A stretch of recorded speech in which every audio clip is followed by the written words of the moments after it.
৩,১০০ কোটি টাকার অস্বাভাবিক লেনদেন এবং ১৯ কোটি টাকার অবৈধ সম্পদ অর্জনের অভিযোগে ফরিদপুর ৪ আসনের সাবেক সংসদ সদস্য নিক্সন চৌধুরী ও তার স্ত্রী তানিন হোসেনের বিরুদ্ধে মামলা করেছে দুর্নীতি দমন কমিশন দুদক।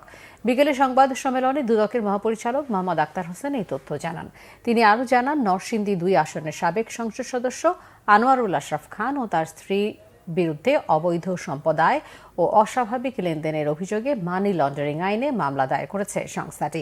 এছাড়া নামে বেনামে ব্যাংক অ্যাকাউন্ট খুলে সাবেক মন্ত্রী, সংসদ সদস্যরা যে অস্বাভাবিক লেনদেন করেছেন তার সাথে কোনো ব্যাংক কর্মকর্তা জড়িত থাকলে তাদেরকেও আইনের আওতায় আনা হবে বলে নিশ্চিত করেন দুদক মহাপরিচালক।